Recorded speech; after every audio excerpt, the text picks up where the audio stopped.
पाठ 12 बगीचे की देखरेख। पाठ से पूर्व तेनालीराम दक्षिण भारत में विजयनगर राज्य के राजा कृष्णदेव राय के मंत्री थे। उनकी बुद्धिमत्ता के किस्से अत्यंत प्रसिद्ध हैं। उन्हें दक्षिण भारत का बीरबल भी कह सकते हैं। कैसे? आइए पाठ पढ़कर जानें। वसंत आया तो राजा कृष्णदेव राय का बगीचा फूलों से भर उठा। उसे देखकर राजा बहुत खुश हुए और मंत्री से बोले, ऐसी व्यवस्था करो कि यह बगीचा सदा ऐसा ही रहे। यह सुनकर मंत्री की सिट्टी पिट्टी गुम हो गई।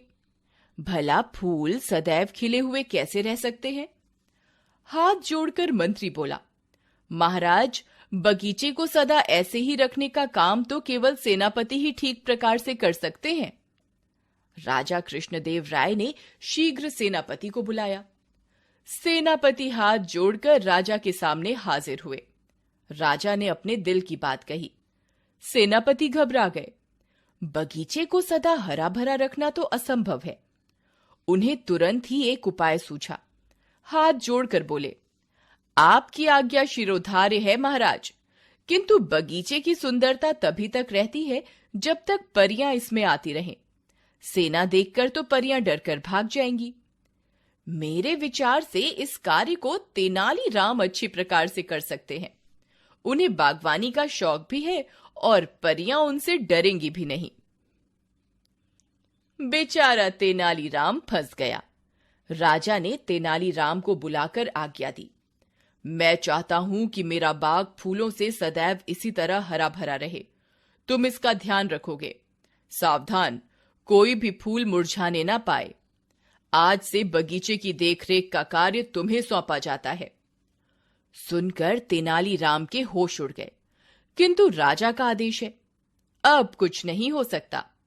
काम तो करना ही पड़ेगा। हाथ जोड़कर बोला, महाराज, जो फूल मुरझा गए हैं उनका क्या करूं? उन्हें तोड़कर फेंक दो, राजा ने कहा। जो आज्ञा महाराज, कहकर तेनालीराम उसी दिन से बगीचे की देखरेख में जुट गया। उसे एक पौधे के फूल मुरझाए मिले। तेनालीराम ने उन्हें तोड़कर फेंक दिया। दूसरे दिन 2 और पौधों के फूल मुरझाए मिले। तेनालीराम ने उन्हें भी तोड़कर फेंक दिया। सप्ताह भर यही सिलसिला चलता रहा।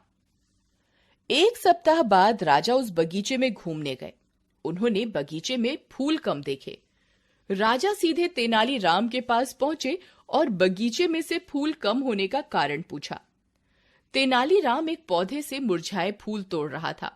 वह हाथ जोड़कर बोला, महाराज, अभी तो आपके आदेशानुसार मुरझाए फूल ही तोड़ रहा हूं। बगीचे की देखरेख तो इसके बाद ही प्रारंभ करूंगा। तेनालीराम का चतुराई भरा उत्तर सुनकर राजा हंस पड़े। उन्होंने तेनालीराम को वापस दरबार में आने की आज्ञा दी। बगीचे की देखरेख का कार्य पुनः मालियों को सौंप दिया गया।